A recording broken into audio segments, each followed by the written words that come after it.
Lep pozdrav, dr. Jože Damjan. Hvala lepa, da ste se odzvali našemu vabilu in da boste gost v našem podcastu Ozadja. Povabili pa smo vas v bistvu zaradi tega, ker se in profesionalno tudi sicer v zadnjem času veliko pojavljate v javnosti, ko je govora o izgradnji drugega bloka jedrske elektrarne, pa na splošno o problematiki energetike. In zdi se, da odkar je na nek način politika se poenotila glede referenduma o JEK2, prihaja na dan vse več, bom rekel ravno nasprotnikov, ampak nekih pomislekov, ali to potrebujemo ali ne. In mogoče bi začel najprej s prvim predsodkom, ki je v bistvu skoraj da najbolj pogost v javnosti. Vsakokrat, ko je govora o gradnji JEK2, potegnemo spet na dan TEŠ6. Zdaj, spomnim se tudi, preden smo začeli graditi drugi tir, je bilo tudi vprašanje, ali bo to drugi TEŠ6. Nismo že prerasli, bom rekel, te bolečine TEŠ6? V bistvu je bilo za pričakovati, da se bodo pojavili takšni argumenti proti gradnji tako velikega objekta, kot je drugi blok jedrske elektrarne v Krškem. Že zaradi tega, ker je pač jedrska energija nek dejavnik, ki v bistvu zelo polarizira slovensko družbo, zaradi ideoloških razlogov. In potem nasprotniki to uspejo izkoristiti v ta namen, da pač neke argumente najdejo, ki so proti temu. Ampak seveda, gledajte, TEŠ6 je bil enkraten primer, kjer je bilo šlo tudi za zlorabo denarja, pač zaradi določenih koruptivnih praks. Pokazalo se je kasneje, da smo te prakse res obstajale, da ni bilo transparentna gradnja in da smo potem konec koncev tudi iztržili nazaj v poravnavi precejšen del te preveč plačane investicije. Ampak to je eden takšnih projektov. V Sloveniji pa imamo vsako leto recimo za nekaj milijard evrov investicij, javnih investicij v infrastrukturo, energetske objekte, kjer pa do takšne netransparentnih praks ne prihaja. In zdaj na podlagi tega, ker je bil en projekt netransparenten ali pa recimo, kjer so se pojavile koruptivne prakse, zdaj obsoditi vse ostale javne investicije kot neracionalne ali pa kjer bi lahko prišlo do tega, do zlorab, je seveda zelo zgrešeno.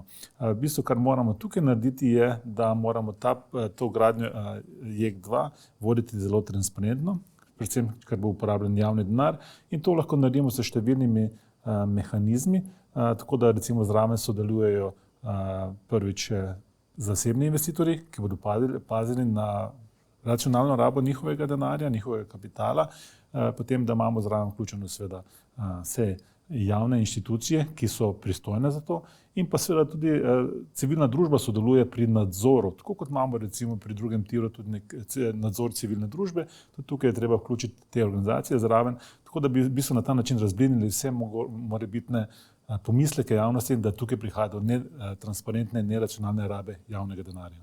Dajva še to pojasniti. Zdaj, odkar rečeno politika se poenotila glede referenduma, tako je vprašanje, ali je ta referendum prehitro ali kakorkoli. Pozabimo pa, da koalicija ima v koalicijski pogodbi zapisan ta referendum, sicer ne piše kdaj. Verjetno je smiselno najprej vprašati ljudi, ali so sploh za, preden se lotimo, si predstavljam zelo dragega načrtovanja in priprave, vse dokumentacije in vse, kar sodi zraven za gradnjo. Tako da verjetno se strinjate, da je prav, da najprej ljudi vprašamo, ne glede na to, da v tem trenutku, oziroma ko bo referendum, še ne bomo vedeli, ne vem, koliko bo cena te investicije in tako naprej. Jaz menim, da v bistvu tega referenduma niti ne potrebujemo. Če pogledate, v Evropi trenutno se načrtuje 14 novih jedrskih elektrarn in nobeni izmed teh držav niso vprašali državljanov na referendumu, ali želijo imeti jedrsko elektrarno. Recimo Švedska se je odločila za 4 nove jedrske elektrarne, Madžarska za 2, Poljska za 2 in tako naprej. Nikjer niso o tem povprašali državljanov, ali se jim strinjajo, ker je pač to vloga države, da strateško razmišlja, da dolgoročno planira svojo energetsko infrastrukturo, da zagotovi stabilno oskrbo z električno energijo. Seveda, pri nas smo šli po drugi poti, ker je predvsem znotraj koalicije veliko nasprotovanja jedrske energije, tako da poskuša koalicija na nek način oprati sebe pred javnostjo, tako da v bistvu preloži to odločitev, to politično odločitev na ljudi. Jasno pa je, da seveda takrat, ko se odloča za tak projekt, ne moreš imeti seveda vseh podatkov. Vemo, koliko stanejo takšni projekti trenutno, kakšna je cena električne energije iz tovrstnih projektov, je pa seveda vedno možno, da pride do določenih zamud, pri čemer seveda se tudi stroški povečajo. In teh podatkov seveda ne moreš vedeti naprej in moraš kasneje, ko prihaja do gradnje, več čas paziti, da ne pride do teh eskalacij. Pa treba seveda tudi poudariti, da morebitna podpora ljudi na referendumu še ne pomeni, da bomo gradili za vsakršno ceno, na kakršenkoli način. Ni to bianko menica vladi, da potem počne, kar hoče. To tudi treba verjetno poudariti. Tako je, seveda, v bistvu tale odločitev na referendumu, če bo pozitivna in trenutno kaže, da bo pozitivna, pomeni samo v bistvu neke vrste podporo politiki, da nadaljuje z načrtovanjem tega objekta. Kasneje bo pa seveda je stvar investitorja, da na podlagi vseh podatkov, na podlagi vseh predštudij, feasibility študij, investicijskih projektov potem seveda prižge zeleno luč ali pa ne za gradnjo takšnega objekta, če bodo seveda podatki študije potrjevali ekonomiko takšnega projekta. Drugi pomislek, ki se spet pojavlja okrog tega projekta, je cena elektrike proizvedena z nekim drugim blokom jedrske elektrarne. Kako na te pomisleke odgovarjate? Ta očitek je dosti smešen, ker glede na to, da poznamo podatke kredibilnih mednarodnih inštitucij, kot je Mednarodna agencija za energijo, kjer javno objavljajo podatke o cenah električne energije iz različnih virov. In če pogledate te cene, vidite, da je recimo, da sta hidroenergija in pa jedrska energija najcenejša vira energije. Recimo ti obstoječi objekti, ki jih imamo danes zgrajene, kažejo, da je cena hidroenergije tam nekje povprečna cena okrog 25 do 30 evrov na megavatno uro. Pri jedrski energiji je pa tudi tam nekje med 28 in 35 evrov na megavatno uro. Medtem ko so vsi ostali projekti so pa bistveno dražji. Tudi danes vemo približno, koliko bo stala električna energija iz jedrskih projektov, iz objektov, ki se danes gradijo. In ta cena je po ocenah Mednarodne agencije za energijo tam nekje med 50 in pa 100 evrov na megavatno uro, je pa odvisno od države, od regije. V Evropi so te cene tam nekje okrog 60 do 70 evrov na megavatno uro in približno takšno ceno bi lahko pričakovali tudi v Sloveniji za objekt, kot se načrtuje. Mogoče samo detajl, ta cena vključuje vse, tudi investiranje take gradnje, razgradnja, odpadki in tako naprej, cel paket tukaj zajet v tej končni ceni. Tako je, to je v bistvu nekako polna lastna cena električne energije prihaja iz tega objekta, ki vključuje seveda prvič samo gradnjo tega objekta, potem tudi uporabo, se pravi v bistvu tudi ceno obratovanja, kar pomeni gorivo, pomeni stroške vzdrževanja, pomeni stroške zaposlenih in pa tudi stroške razgradnje razgradnje jedrske elektrarne in pa hranjenja goriva. To je ta razlika glede na druge tehnologije, kjer se običajno recimo pri sončnih panelih se pojavlja samo cena proizvodnje električne energije iz neke sončne elektrarne, ne pove pa se, da je k temu treba prišteti še enkrat toliko za druge stroške, in sicer predvsem za stroške integracije tega vira v omrežje, da je treba nadgraditi električno omrežje, distribucijsko in pa prenosno omrežje, da je treba potem zagotoviti nadomestne kapacitete za čas, ko sončne elektrarne ne delajo, da je treba zagotoviti tudi kapacitete za regulacijo sistema in da je treba seveda kasneje tudi razgraditi te sončne panele. In tam se v bistvu cena, recimo, če danes povprečna cena električne energije iz sončnih panelov tam nekje med 50 in 100 evrov za velike sisteme, potem ko pa za te naše sončne elektrarne bi okrog 200 evrov na megavatno uro, je potem polna cena dvakrat višja pri sončnih elektrarnah oziroma cena električne energije iz sončnih elektrarn.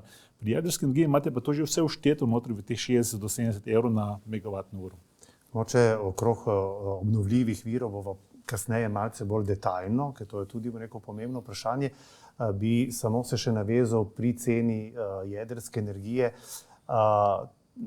Eni se sprašujejo, zakaj bi gradili JEK2, če bomo potem v bistvu kupovali elektriko po ceni, ki bo takrat na evropski borzi veljavna. Moram reči, da sicer tudi meni kot laik me je ta argument postavil malce v razmislek, ne. To pa seveda zato, ker tudi ne vemo laiki, kako sploh poteka ta kupoprodaja električne energije. To je zelo dober argument. Tudi meni veliko kolegov, ki se strinjajo s tem, da potrebujemo drugi blok jedrske elektrarne v Krškem, opozarjam na to, se pravi, jaz podpiram ta projekt, ampak zakaj bi jaz potem še vedno plačeval evropsko ceno? To se je namreč dogajalo zdaj v času te energetske krize, ker je recimo slovenski proizvajalci električne energije proizvaja po nekje po stroškovni ceni okrog 70 do 80 evrov na megavat, medtem ko so pa odjemalci, vse gospodinjstva in pa predvsem velika podjetja oziroma industrijski odjemalci kupovali to električno energijo po 200 do 400 evrov na megavatno uro, nekateri celo več. Zakaj je do tega prišlo? Do tega pride zaradi delovanja evropskega trga. Se pravi, ker v bistvu proizvajalci električne energije prodajo energijo naprej za 2, 3, 4 leta naprej in preko slovenskih trgovcev, ne bomo omenjal domenih subjektov tukaj, in potem pa seveda, ko pa morajo dobaviti to električno energijo svojim odjemalcem, gospodinjstvom in pa industrijskim odjemalcem, pa potem kupujejo na trgu, se pravi, po tisti ceni, ki je takrat. In tem je velik problem. Kako se lahko temu izognemo? Jaz mislim, da je zelo enostaven način, ki ga dopušča tudi evropska zakonodaja, to pa je, da se v bistvu zagotovi dolgoročne pogodbe o odjemu električne energije iz novega bloka jedrske elektrarne v Krškem, recimo 20-letne pogodbe, tako da v bistvu odjemalci, se pravi to elektrodistribucijska podjetja in pa veliki industrijski odjemalci lahko sklenejo 20-letno pogodbo o odjemu električne energije po neki tržni ceni, ki bo malce višja recimo od polne lastne cene te energije. Recimo, če bo polna lastna cena električne energije iz JEK2 70 evrov na megavatno uro, se mogoče da dogovoriti za ceno okrog 75-80 evrov na megavatno uro, kar je izjemno konkurenčna cena primerjavi s cenami, s katerimi imamo pravka na evropskem trgu. Če prav razumem, trgovec kupi direktno pri proizvajalcu, ne pa na borzi. V tem primeru pač v JEK-u. Tako je. In ta trgovec potem sklene pogodbo z odjemalci, kot so elektrodistribucijska podjetja in industrijski odjemalci, in mu zagotavlja električno energijo, recimo za obdobje 20 let po tej zagotovljeni ceni. To je pomembno, ker v bistvu, spravim, kot nepoznavci si predstavljamo, da je potrebno vso elektriko najprej spraviti na evropsko borzo in šele potem jo kupovati. To, kar ste zdaj v bistvu pojasnili, se mi zdi dober argument. Prej ste že nekoliko načeli to problematiko stroška obnovljivih virov, kot ste rekli, pri jedrski energiji vemo kakšna, pa lahko izračunamo kakšna bo končna cena, pri obnovljivih virih pa ne. Če se mogoče tle malce bolj podrobno dotakneva te zadeve, kaj manjka še v teh izračunih, da bi vedeli, in tudi to, kar ste sicer tudi na hitro nakazali, tudi obnovljivi viri niso povsem čisti ali pa zeleni. Tukaj imamo še problem razgradnje. Ja, tukaj se običajno pojavlja veliko manipulacij na tem področju, predvsem v bistvu se skrivajo določene podatki, v bistvu se pokaže samo ta nizka cena električne energije, recimo iz sončne energije, oziroma energije iz sončne elektrarne in vetrne elektrarne, ko je ta LCOE, se pravi izravnana cena električne energije, ki pa v bistvu je samo proizvodna cena električne energije na ravni tega obrata, na ravni naše elektrarne. Ne pove pa v bistvu, kakšen je poln strošek električne energije za celoten elektroenergetski sistem. Namreč, kaj se zgodi? Če mi na streho postavimo sončno elektrarno, moramo vedeti, da bomo v določenih obdobjih tekom dneva, ko je močno sonce, velika osvetljenost panelov, bomo v omrežje vdajali velike količine električne energije, kar pomeni, da bomo zelo obremenili omrežje. In v tem času je seveda treba za takšno to situacijo je treba omrežje močno okrepiti, spravi potrebno so velike investicije v omrežje, da lahko sploh omrežje sprejme to električno energijo in kasneje nam služi neke vrste kot hranilnik energije. Hkrati je potrebno vedeti, da sonce sije samo recimo tistih 8 do 10 ur tekom dneva in to samo recimo spomladi in poleti. In da je treba za preostali čas dneva nekje zagotoviti nadomestno električno energijo, spravi iz nadomestnih virov, to so predvsem fleksibilni viri, kot so recimo elektrarne na plin in premog. In te kapacitete je treba razviti, spravi v njih investirati. potem je pa še strošek regulacije. To se spravi, v bistvu namesto te izravnane cene električne energije, kot se običajno ponuja javnosti, je treba vzeti sistemsko ceno električne energije. Ta pa zajema vse te dodatne stroške in ta cena je običajno okrog 2-krat višja od tiste proizvodne cene električne energije na ravni obrata. In to je ta razlika recimo med jedrsko energijo ali pa hidroenergijo na eni strani, na drugi strani pa med obnovljivimi viri sonca in vetra. Namreč hidroenergija in jedrska energija teh dodatnih stroškov nimata. Ni potrebno nadgraditi distribucijskega omrežja, niso potrebne nadomestne kapacitete v takšnem obsegu in stroški regulacije so bistveno manjši v primerjavi s tem. In zaradi tega sta jedrska in hidroenergija tako poceni, kot sem prej omenil te cifre med 25 in 35 evrov na megavatno uro, obnovljivi viri so pa zelo dragi, ko upoštevamo polno ceno za sistem. Se pravi, ko pridemo potem do cene med recimo 100 do 200 evrov na megavatno uro. In seveda tukaj ni primerljivo. Poleg tega je treba še upoštevati to, da obnovljivi viri sonca in vetra niso čisti z tega vidika. Prvič, če gledamo samo izpuste CO2 posameznega obrata, recimo pri jedrski energiji imamo izpustu CO2 na ravni obrata 5 gramov na CO2 na 1 kilovatno uro, medtem ko je pri sončnih celicah oziroma sončnih panelih proizvodnji 8-krat več. Spravi, že tukaj je, v bistvu, so izpusti CO2 iz sončne energije 8-krat večji, samo na ravni proizvodnje. Potem pa treba upoštevati še te uporabo nadomestnih virov, premoga in plina za v bistvu proizvodnjo nadomestne energije, ko sončni paneli ne delajo, ko vetrnice ne delajo. In takrat pridemo pa recimo do tega, da so izpusti CO2 celotnega sistema namesto 5 gramov na CO2 na kilovatno uro kot pri jedrski energiji, pri takšnem sistemu, ker imamo obnovljive vire, tam okrog 400 do 500 gramov CO2 na kilovatno uro. Pravi, kar je rang velikosti 100-krat več.